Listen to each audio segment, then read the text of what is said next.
Number 3, get it in writing. Get things in writing whenever possible.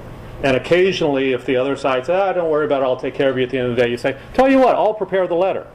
All you need to do is sign it. Prepare the letter that you think needs to be done to document the deal or a promise to get a commission. Write the letter yourself. Send it to them, sign it, send it back. If they don't sign it and send it back, remember rule number 2, which is sometimes be willing to walk away. Okay? Go to number 4, please. Sorry. I'm a litigator, and I really like having these things. Drafts of leases, drafts of purchase and sale agreements, letters that go back and forth. Confirmation that you told the other side a key fact. There's a toxic waste dump underneath the property that you're about to buy. Did you tell the other side that? Oh yeah, we had lunch together and I told him. No. Because you know what? The other side's going to say, never heard it. And judges and juries will say, where's the writing? Something that important you would have put in writing. Well, I've got a letter in my file. You know what the other side's going to say? I never got it. How do you prove you sent it to them? Fax confirmation sheets are great things. I know nobody uses fax anymore, but if you're sending something important to the other side, that's a great time for a fax. Because you get something back that shows it was received at 10:18 a.m. on Tuesday, January 7th. As your litigator, I really like that piece of paper. And in fact, you probably avoid a dispute and you avoid a lawsuit by having that fax confirmation sheet, so when the other side complains, they won't even find a lawyer to handle the matter. Okay? Also, take and save notes of important conversations. It's remarkable that 2 or 3 years after a deal goes down, you're in court, you're in a deposition, people naturally believe the person who has notes in front of them that they took at the same time. They just do. It's much more believable. Yeah, I wrote down that because it was very important to me. Right? All of you could be on a jury someday and you'll believe that person's recitation of what happened more than the person who didn't take notes. You don't even have to do it at the same time you're having the important meeting, but when you get back to your office, write it down, put the date at the top. It's going to be a great piece of evidence someday, if necessary, if you get sued. Okay. Be careful what you put in writing.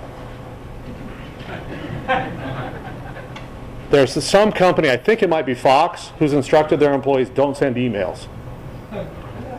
Just don't do it.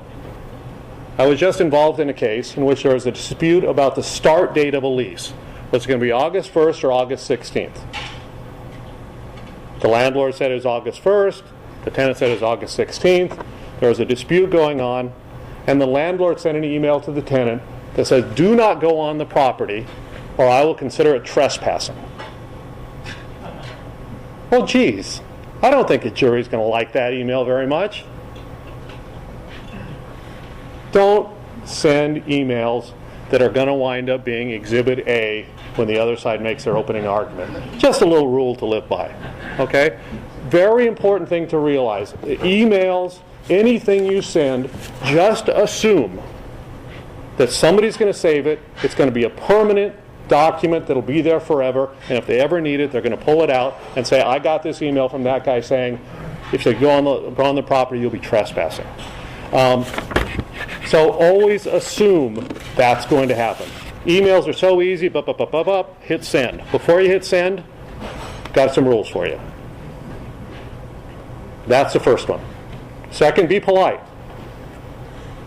Even if you're saying, I think you're full of crap, start out by saying, Dear Jerry, I think you're full of crap. Looking forward to hearing from you. Thanks. You know what? If you put the person's name and you say thanks at the end, the message is the same. I'm just picking Jerry as an example. The message is the same, but it builds better relationships. I had a case 3 years ago, right outside Jams, right outside Anaheim Stadium. I crushed the other guy.